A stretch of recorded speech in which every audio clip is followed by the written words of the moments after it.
Wow, we are going to shoot 4K at 120 FPS in the future.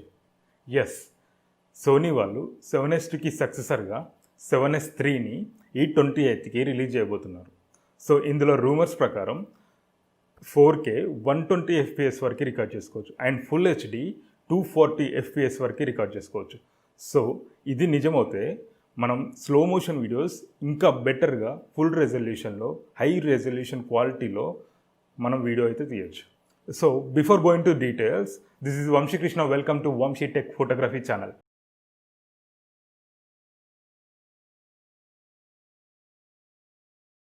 So friends, Sony 2014లో 12 megapixel రెజల్యూషన్తో S సిరీస్ని start చేసిందనమాట. So 2016లో S2ని release చేసింది అండ్ 4 years తర్వాత S3ని ఈ 28కి రిలీజ్ చేయబోతుంది. సో ఈ కెమెరాస్ 12 మెగాపిక్సెల్ రెజల్యూషన్తో 8-bit ఇంటర్నల్ వీడియో రికార్డ్తో ఉంటాయి. బట్ 7S3లో 12 మెగాపిక్సెల్ రెజల్యూషన్తో మేబీ 12 మెగాపిక్సెల్ ఆర్ 15 మెగాపిక్సెల్ ఎంతో కన్ఫామ్గా తెలియదు, అది రిలీజ్ అయ్యాక తెలుస్తుంది. సో 12 మెగాపిక్సెల్ ఆర్ 15 మెగాపిక్సెల్ రెజల్యూషన్తో 10-bit ఇంటర్నల్ వీడియో టెక్నాలజీతో వస్తుంది. Actually what is 10-bit video technology? జనరల్గా మనం కలర్స్ని ఆర్జీబీ వాల్యూస్లో చూస్తాం, రైట్? సో ఆర్జీబీ వాల్యూ ఇక్కడ డీటెయిల్గా ఇస్తున్నాను. 256, 256, 256 total something 16 million colour combinations అయితే 8-bit టెక్నాలజీతో మనం రికార్డ్ చేయొచ్చు. అదే 10-bit టెక్నాలజీలో వచ్చేసరికి RGB value 1024 something billions of colour కాంబినేషన్స్ని మనం రికార్డ్ చేయొచ్చు. సో అర్థమైంది కదా, 8-bit వీడియోని 10-bit వీడియోని కంపేర్ చేయండి అండ్ 10-bitలో ఎక్కువ వీడియో కలర్ కాంబినేషన్స్ని మనం రికార్డ్ చేయొచ్చు. సో దీనివల్ల పోస్ట్ ప్రాసెస్లో ఇంకా బెటర్గా కలర్ గ్రేడింగ్ చేసుకోవచ్చు. Professional videographers or film makers compulsory ఇప్పుడు వచ్చే కెమెరాస్లో 10-bit సపోర్ట్ ఉంటుందా లేదా చూసి కెమెరా తీసుకోవాలి అనమాట. అండ్ ఈ కెమెరా రీసెంట్గా కెనాన్ వాళ్ళు ఆర్ సిరీస్ని రిలీజ్ చేశారు కదా, R5కి కాంపిటీషన్ అయితే ఉండొచ్చు.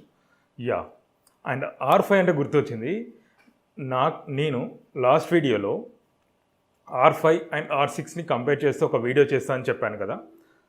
కొన్ని వర్క్స్ వల్ల అది కొంచెం డిలే అయింది. యాక్చువల్లీ ఈ ప్లేస్లో ఆ వీడియో రావాల్సి ఉంది, బట్ నాకున్న వర్క్స్ వల్ల అది కొంచెం డిలే అయింది. నా నెక్స్ట్ వీడియోలో ఆ వీడియో ఉండొచ్చు. సో ఈ 7S3 camera 8K resolution video recording అయితే సపోర్ట్ చేయకపోవచ్చు మేబీ. సో ఎందుకంటే ఇది 12 మెగాపిక్సెల్ ఆర్ 15 మెగాపిక్సెల్తో వస్తుంది. సో ఆ రెజల్యూషన్ ఆఫ్ టెక్నాలజీ 8Kకి అయితే సపోర్ట్ చేయకపోవచ్చు. అండ్ ఈ కెమెరా ప్రైస్ వచ్చి $3,999 ఉంది. అది ఇండియన్ కన్వర్ట్ చేస్తే సంథింగ్ 2,90,000 సంథింగ్ కాస్ట్ అవుతుంది. మేబీ అది రిలీజ్ అయ్యాక ఇంకా పెరగచ్చు, 3 lakhsలోకి వెళ్తే వెళ్ళొచ్చు. ఈ 28కి రిలీజ్ చేశాక దాని complete features and final price అనేది నేను ఎక్స్ప్లెయిన్ చేస్తాను. నా నెక్స్ట్ న్యూస్లో నికాన్ వాళ్ళు జీ మౌంట్కి ఒక కొత్త లెన్స్ని తీసుకొచ్చారు. అది Nikkor G 24-200 mm super zoom lenses with F value 4-6.3తో ఈ లెన్స్ వస్తుందన్నమాట. ఈ lens Nikon G6 new kit కాంబోతో ఇది అవైలబుల్గా ఉంటుంది అండ్ ఇది సపరేట్గా కూడా బై చేయొచ్చు. అండ్ ఈరోజు టెక్ న్యూస్ ఇవే అనమాట. But next Canon R5 and R6 comparison video compulsory వస్తుంది. And after this week maybe end of the మంత్లో ఈ Canon R5 and R6 comparison video అయితే తీసుకొస్తాను కంపల్సరీ. అండ్ ఈ వీడియోస్ మీకు నచ్చినట్టయితే please do subscribe, like, share, comment please. Bye.